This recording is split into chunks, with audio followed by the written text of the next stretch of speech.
What's up, guys? Welcome back to the JV Money Show. This video is a little bit different. We're going to be covering Xbox, and they just acquired a company, Bethesda, who makes makers of Skyrim and Fallout. Some of my favorite games of all time. Skyrim was one of my favorite games. I put so many hours into that game.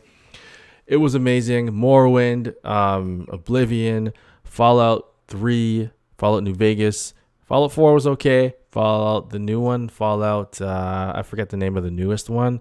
I didn't touch it because it got so many bad reviews. I didn't try it. So, Bethesda, they were doing amazing, and then they started to kind of fall a bit, but Microsoft bought them for $7.5 billion. Let's get into today's video, and I'll give you my thoughts as we check it out. If you're new here, guys, don't forget to subscribe. It's a tiny channel. Subscribe, like the video. Help me grow this channel. Let's get 1,000 subs. I don't know. We'll try. But yeah, subscribe. Okay, let's go. Ask about this. How will these ZeniMax assets help you with this latest Xbox launch, your Game Pass momentum, and xCloud? Yeah, I mean, gamers love great games. You just mentioned we've got the Xbox consoles going on pre-order tomorrow for the next generation. Pre-order tomorrow, last week, guys. We added Game Pass cloud streaming so people can play this Game Pass library across all of their phones, the Android phones out there. And then obviously Game Pass, which is the largest game content subscription out there, 15 million subscribers. 15 million? So getting to work with ZeniMax to bring their amazing collection of games to Last Game time it was Pass 10. is just an incredible opportunity for us. Game Pass now, is amazing. When will this be accretive? Are you making cuts to this company as you acquire it, or are you going to leave it alone? Our plan is to leave it alone. I mean, ZeniMax has an amazing Fallout, track Skyrim, record yeah, of building great games. Our goal I is wonder to make what'll happen ZeniMax to the Microsoft best stock. ZeniMax they can be, It's working gotta go up. individually with their studios on the great platform technology that we have, getting their creators' feedback into the things that we need to go build. That's just a critical flywheel for us innovating, is the feedback of the world's best creators on our platforms. Okay, so let's talk about this. So the stock will, I think the Microsoft stock will definitely go up because this is a big announcement. Bethesda is one of the biggest studios in the world. They made amazing games. Their reputation was kind of damaged with the last Fallout, but and the microtransaction stuff, and if they could bring it back with the next Skyrim and the next Fallout Shelter was awesome. A little game on your phone. It's also on Teslas. It's pretty cool.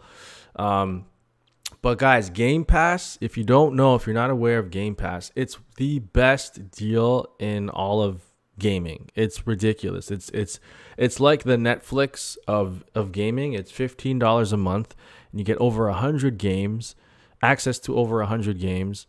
They also introduced cloud streaming, so you can play all those games on your phone, on your TV. If it has an app, if it has the Xbox app, Xbox Game Cloud streaming app, you can play it. But Apple didn't allow them to, so there's this big kind of battle going on with Apple. They're trying to figure it out, but they have Game Pass, and they also just acquired EA Play, so you can play all the EA games like Madden, FIFA. All the Star Wars games, you get access to those. It's just an unbelievable deal, guys. And it's also available for PC. I'm a big PC gamer. I got VR. I play all the games on my PC. I have my setup hooked up to my 55-inch 4K TV outside, and I play games on there and in here. It's just a great deal. Microsoft is killing it.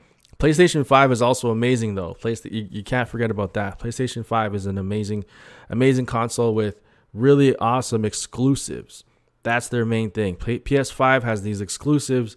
Microsoft has Game Pass. So Microsoft is focusing on the subscription model, $15 a month subscription model. They said 150 million subscribers. So imagine $15 a month going in, and that number is just going to keep increasing.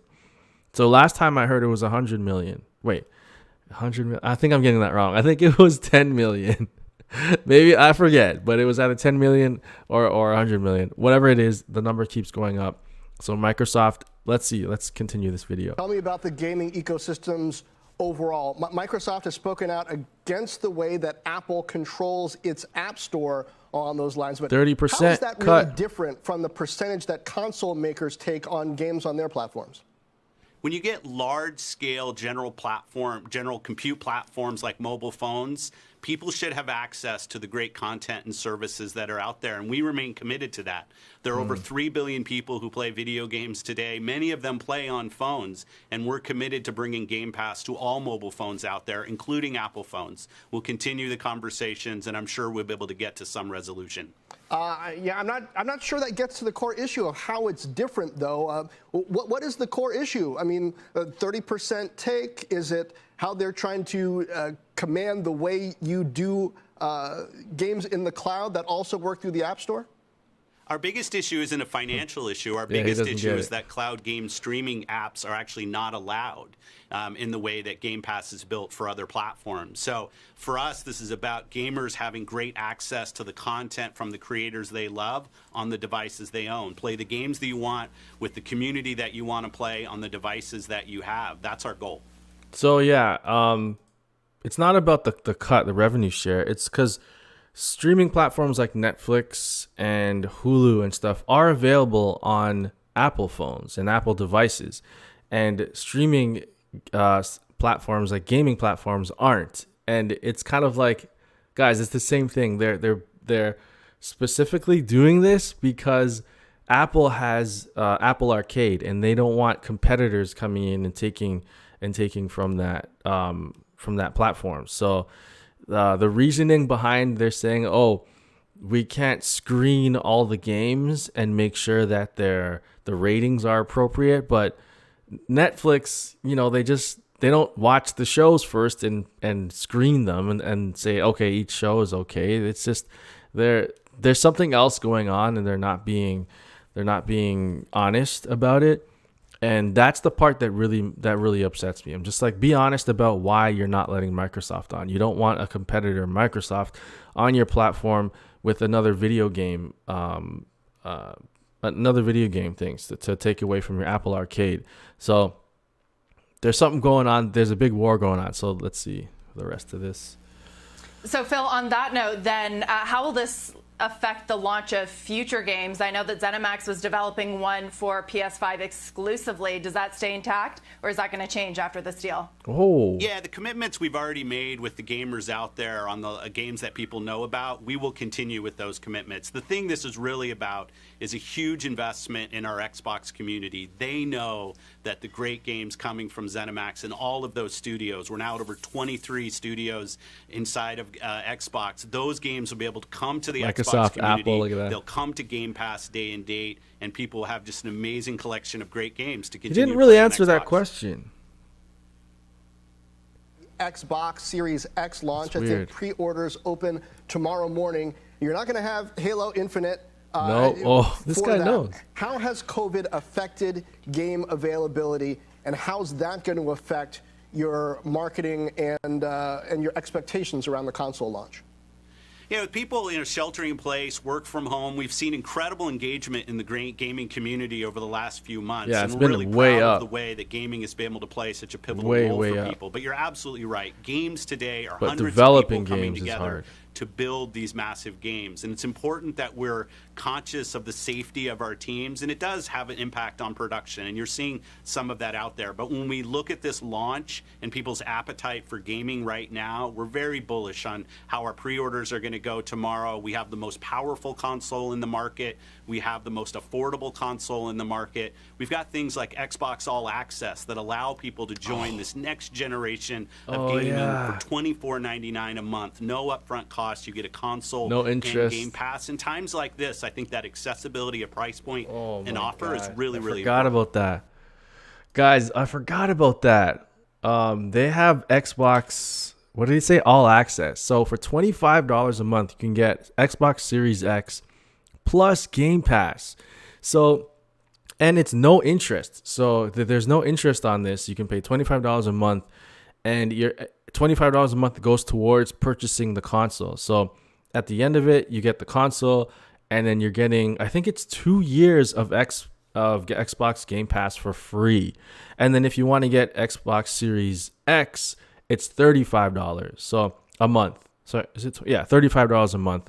You get the console and you get Xbox Game Pass for free for 2 years. It's absolutely ridiculous what Microsoft is doing. I don't know what's going on, but I have a feeling that, okay, so this is my theory.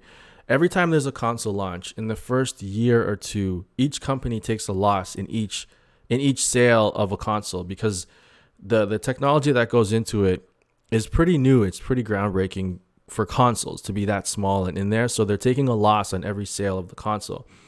Microsoft is taking a loss in every sale, but they're not focused on selling the consoles, because you can play a lot of these games through Xbox Game Cloud. You can play them on PC, you can play them on your old Xbox, and you can do these Xbox services. So they're focused on the subscription model. They're like, they want to be the Netflix of gaming. And if you have the more people that pay these $15, $25, $35 a month, and they have that revenue coming in every single month, and that number keeps growing, and then they keep growing the number of games and studios, it's just going to be unbelievable. Like, it's going to be the Netflix of gaming, and PlayStation is going to suffer in the long run. Like, I still love PlayStation. I have a PS4, but they have to have some kind of counter to this, because if I can play all those games for $15 a month on my PC right now, it's such a good deal. Like, it's absolutely ridiculous. So he didn't answer that question about the games that were ZeniMax was making for PlayStation. Are they going to continue that to come out for PlayStation, or are they going to does Xbox have those now? He didn't fully answer that question. I didn't like how he kind of dodged that one, but I like Phil Spencer. He actually, like, he's a good guy, and he's an actual gamer. So he plays games. He goes on a lot of these I listen to a lot of gaming podcasts, and he actually goes on them pretty frequently. And he's very open about what's going on at Xbox. Like, in one of these interviews on IGN, like, he'll talk about anything. So just there, he kind of was a little, he's a little secretive about what's going on. But this is a huge deal for Xbox. They're spending $7.5 billion on this acquisition. One of the biggest gaming companies. Do they also make Doom? I think Bethesda also makes Doom. I'm not sure, guys. Let me know your thoughts on what do you think of this acquisition. What your thoughts are on the Apple thing. Like, do you think they'll come to a conclusion? Are you happy about this? PlayStation owners, the next Skyrim and stuff, like, I don't know if it's the next Morrowind games. Not Skyrim, the Morrowind games. Not Morrowind. Elder Scroll. Jesus. The Elder Scrolls games are going to be coming for Xbox and PC and not PlayStation. So how do you guys feel about that? Yeah, let me know your thoughts on Game Pass. Everything that I said, let me know your thoughts in the comments. This is a new channel, so make sure to subscribe, like the video. Microsoft stock is definitely going up after this announcement. It's big news. It's making like CNBC, which is weird. And he kind of, the host knew all the points, which is surprising. He knew that Halo Infinite wasn't coming out. I was pretty impressed by their questions and what was going on. So good job, CNBC. And yeah. All right, guys, subscribe to the channel. Check out Patreon if you want to help out, support the channel. Like the video, and I'll see you guys next time. I'm out of here. Peace.